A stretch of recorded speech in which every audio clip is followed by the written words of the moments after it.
Berbicara tentang kematian, tentu semua orang tak dapat mengetahui kapan ajal menjemput.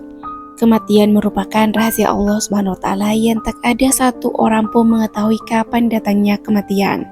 Meski begitu, ada beberapa tanda yang mungkin dapat diketahui, namun biasanya seseorang tidak dapat menyadarinya.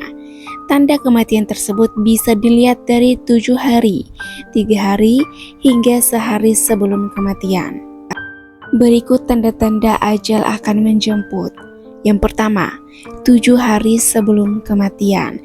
Tanda 7 hari seseorang sebelum meninggal yaitu seringkali setelah masuk waktu asar.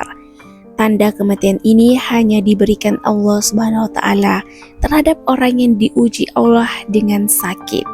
Biasanya orang yang sedang sakit tak berselera makan, tiba-tiba berubah ingin makan. Hal ini menjadi isyarat dari Allah bahwa ajal kematian seseorang sudah benar-benar dekat. Yang kedua, 3 hari sebelum kematian. Tanda ajal seseorang juga bisa dilihat 3 hari sebelum kematian. Pada suatu saat akan terasa denyutan di tengah dahi, yaitu antara dahi kanan dan dahi kiri. Jika tanda kematian ini dapat dirasakan, sebaiknya berpuasalah setelah itu. Hal ini supaya perut tidak mengandung banyak najis. Dan hal ini juga memudahkan orang lain untuk memandikan jasad. Selain itu, mata hitam tak bersinar lagi. Bagi orang yang sakit, hidungnya perlahan akan masuk ke dalam. Hal ini terlihat jelas kalau dilihat dari sisi tubuh seseorang.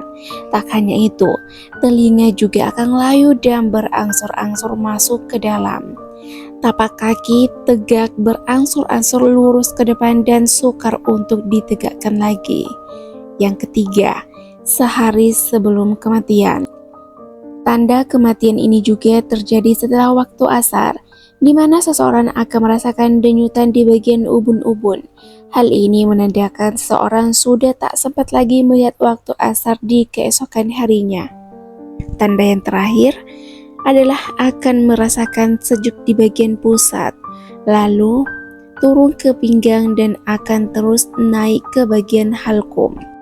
Pada masa ini hendaknya sering beristighfar, memohon ampun kepada Allah Subhanahu wa Ta'ala, dan sering-sering membaca syahadat.